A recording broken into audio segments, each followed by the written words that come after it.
Au sortir d'une victoire et 2 nuls consécutifs, dont le dernier en date à Auxerre, le leader, l'En Avant Guingamp occupe la 8e place. Pour se rapprocher des playoffs, 2 points devant, les hommes de Stéphane Dumont vont devoir retrouver leur verve à Roudourou, là où ils n'y ont remporté qu'un seul de leurs 7 derniers matchs. En face, Annecy est 17e et premier relégable à 3 longueurs du 16e. Les Annéciens qui sont volontaires dans ce début de rencontre et qui vont pousser les Guingampais à la faute. Monsieur Bouille sort un carton rouge à l'endroit de Donatien Gomis. Après un quart d'heure de jeu dépassé, les Guingampais se retrouvent en infériorité numérique. C'est un penalty à suivre pour Capit Bafan Djoko qui prend à contre-pied Enzo Basilio. Après 18 minutes de jeu, ça fait 1-0 pour Annecy. Premier but avec les Hauts-Savoyards pour Capit Bafan Djoko, recrue hivernale en provenance de Bastia, où il n'avait pas réussi à trouver le chemin des filets.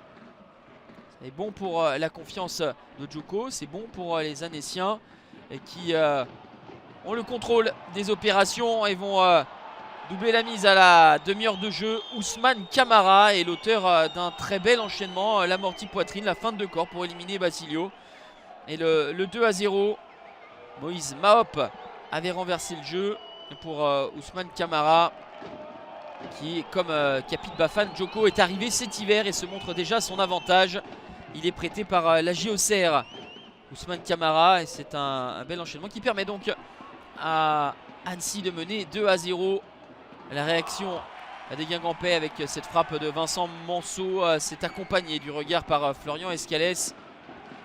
Ça vient longer le montant du gardien au Savoyard. Derrière, il y a ce coup de pied arrêté qui va permettre à la 42e minute à Amani El Ouazani de redonner un petit peu d'espoir au costarmoricain. Ça faisait longtemps qu'il n'avait plus marqué. Amani El Ouazani, c'est son 7e but de la saison, autant que sur l'exercice précédent où il était arrivé au mercato hivernal.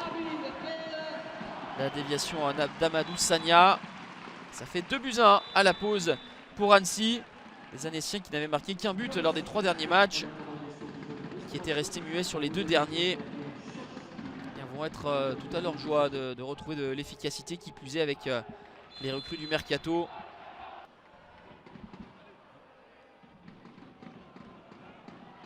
Guingamp qui a montré une certaine fébrilité sur plusieurs séquences. Encore une fois ici avec la sanction qui tombe à la 75e minute. Samuel Ntamak va porter le score à 3-1. La 7e réalisation pour Samuel Ntamak. Le virevoltant Nordine Candil, prêté par Strasbourg, est à la passe. Il trouve impeccablement Samuel Ntamak. À un quart d'heure de la fin, les Annéciens s'échappent avec ce but du break. Ce sera difficile pour les joueurs de Stéphane Dumont de recoller. Ils vont même être bousculés davantage sur cette fin de match, avec encore une fois Nordine Candil dans ses œuvres. Il est déséquilibré par Khalidou Sidibé, qui écope d'un carton jaune et qui a le tort de contester davantage. Et Monsieur Bouille va transformer ce carton jaune en carton rouge. Guingamp va se retrouver à 9 contre 11 pour la fin de cette partie, et il reste 10 minutes à jouer dans le temps réglementaire, et on a déjà vu une équipe annécienne clinique et profiter de sa supériorité numérique à 2 de plus, mais elle va enfoncer le clou avec le doublé pour Samuel Ntamak. Clément Bimaz va trouver Ntamak pour sa 8e réalisation. Ntamak qui a une joie contenue, mais qui a malgré tout le sourire, l'attaquant de 22 ans qui est formé à l'En Avant Guingamp. Un coup de tête bien placé hors de portée d'Enzo Basilio. 4e but validé pour Annecy. 4-1 pour Annecy, qui après 7 matchs sans victoire s'impose à Roudourou et se relance pour le maintien. 4-1, c'était le score au match aller, mais en faveur des Guingampais lors de la première journée.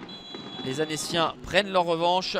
L'En Avant est 9e, handicapé par une exclusion précoce, s'incline logiquement et n'a gagné qu'un seul de ses 8 derniers matchs à domicile.